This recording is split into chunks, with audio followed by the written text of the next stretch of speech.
Mesdames et messieurs, bienvenue dans le 20h sur Matin Libre TV. Voici le sommaire. Conférence de presse des députés du groupe parlementaire Les Démocrates ce jeudi. Ils dénoncent par ailleurs des intoxications dont leur parti est victime. Suivez ici un extrait de leur déclaration dans ce journal.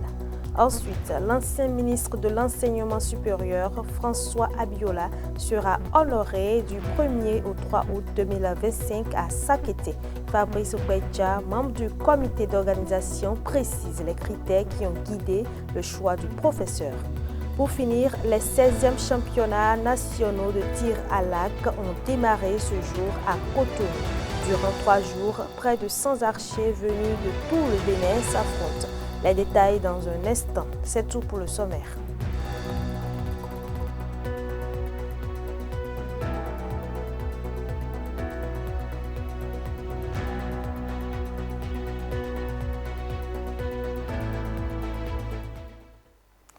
Chers internautes, conférence de presse du groupe parlementaire Les Démocrates, c'était dans l'après-midi de ce jeudi au siège du parti à Cotonou, une occasion de reddition de comptes en guise de transparence de l'action politique.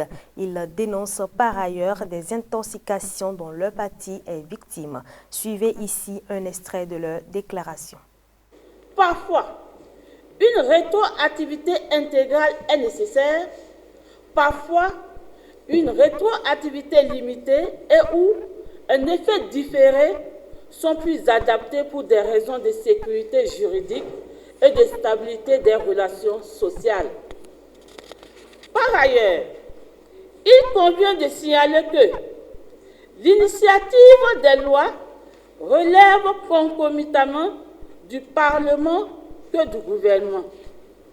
Mais, au cours de cette mandature, seuls les projets de loi initiés par le gouvernement sont appelés en commission et adoptés en plénière, alors que les propositions de loi initiées par l'opposition parlementaire dorment allègrement dans les tiroirs du Parlement.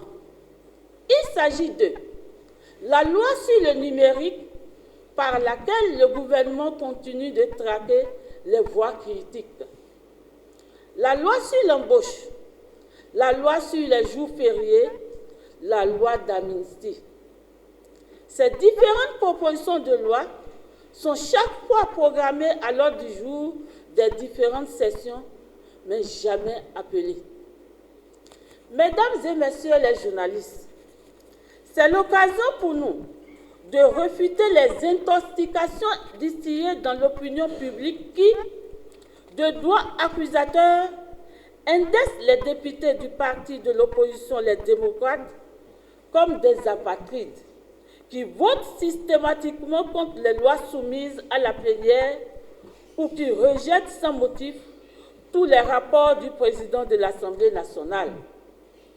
Or, s'il y a une dynamique rodée à la mécanique qui obéit au droit et s'exécute sans discernement, il est clair qu'il ne faut point rechercher son épicentre au sein des députés du groupe parlementaire Les Démocrates. Mesdames et messieurs, à quoi servirait donc une Assemblée nationale où tout passe sans examen objectif et discernement responsable?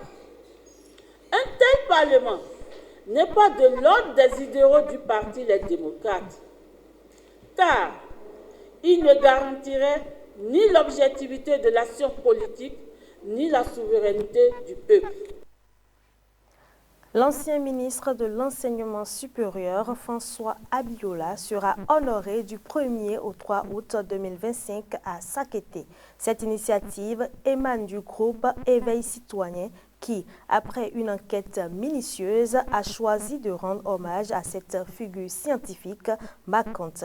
Reçu sur Matin Libre Politique, Fabrice Okwecha, membre du comité d'organisation, a tenu à préciser les critères rigoureux qui ont guidé le choix du professeur François Abiola.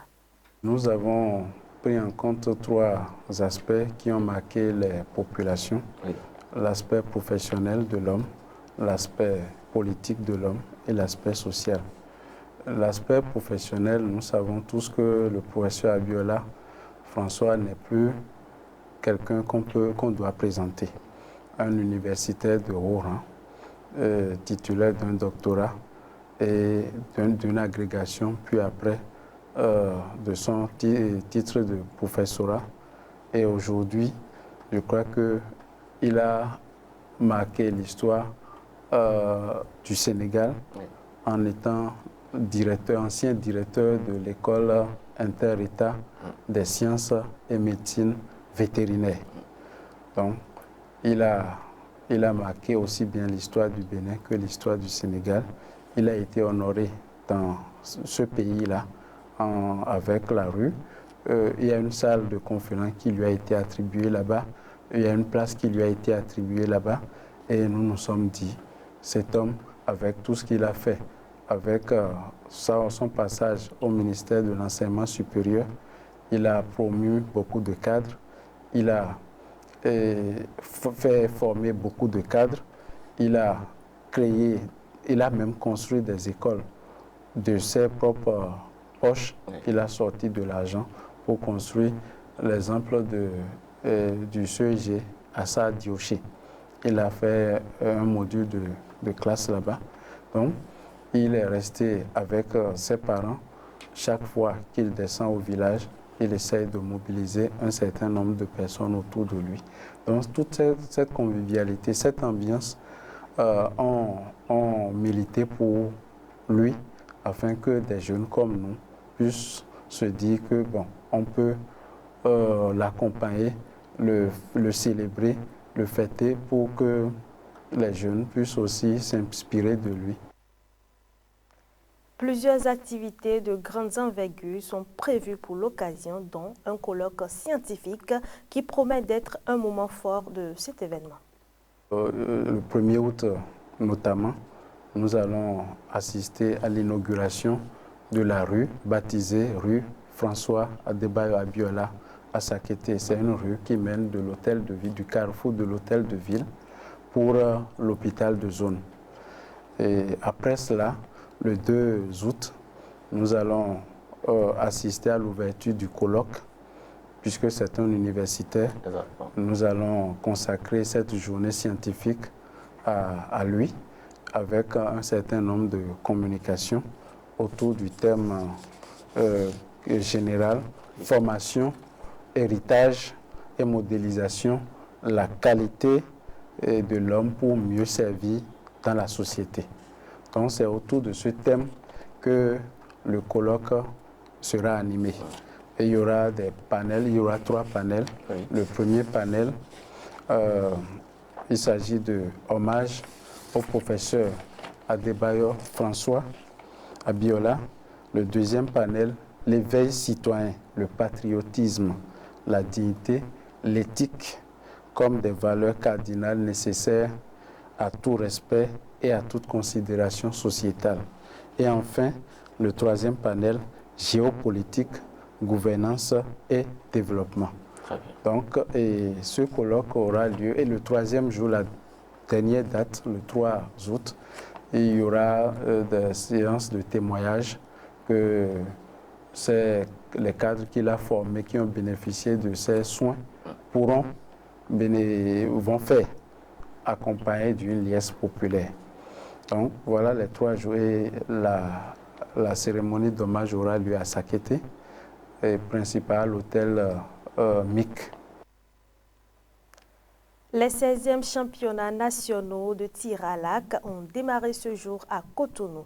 Près de 100 archers venus de tout le Bénin s'affrontent, et ce, durant 3 jours en vue de décrocher les titres de la saison et une place en sélection nationale.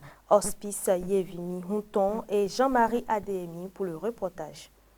Les 16e championnats nationaux de tir à l'arc viennent de s'ouvrir à Cotonou.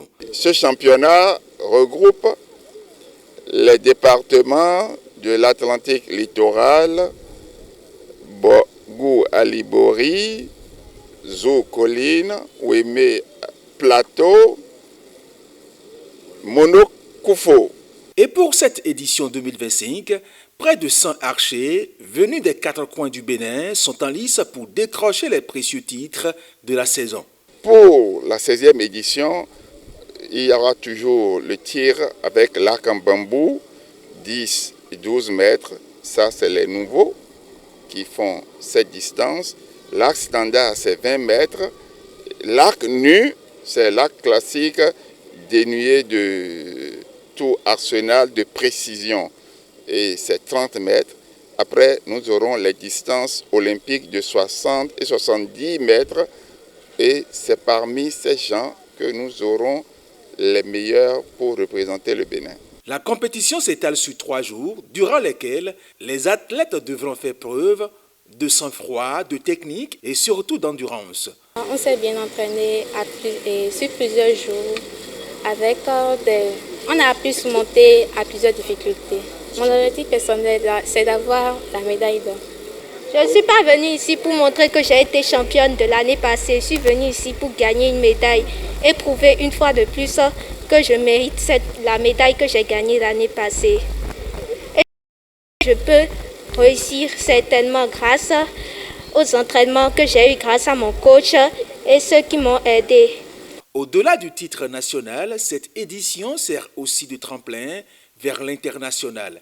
Les meilleurs seront repérés pour représenter le Bénin lors du prochain championnat d'Afrique prévu en Côte d'Ivoire. Je souhaite que les meilleurs gagnent et que vous puissiez vous battre de façon claire pour le clean sport que prône le tir à l'arc.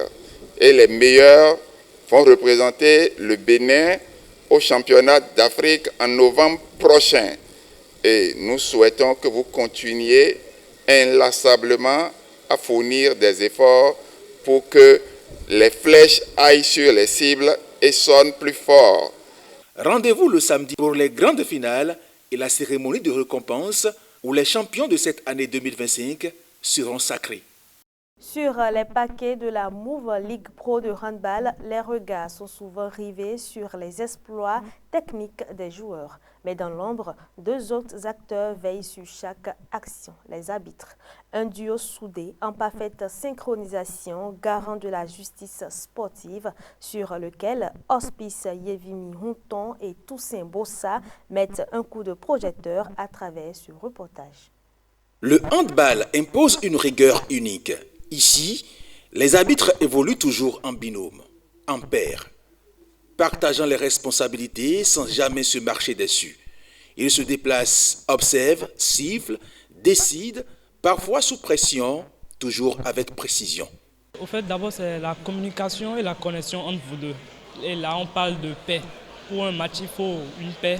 Et la paix doit se connaître, même en dehors du terrain, pour pouvoir mieux avoir des connexions. C'est plus facile, c'est beaucoup plus facile sur le match, en fait. C'est un jeu qui est rapide. Et il a beaucoup de mouvements, il a de la vivacité dedans. Donc, ce qui fait que le jeu est arbitré par une paire d'arbitres, c'est-à-dire 2 arbitres à la même fois. Et il faut reconnaître que les arbitres ont les mêmes rôles, ils ont les mêmes prérogatives et les tâches se partagent sur le terrain. Tel que le code recommande aux arbitres, c'est-à-dire lorsque vous prenez des décisions contraires, le code nous exige à ce qu'il y ait une concertation entre les arbitres pour prendre une meilleure décision.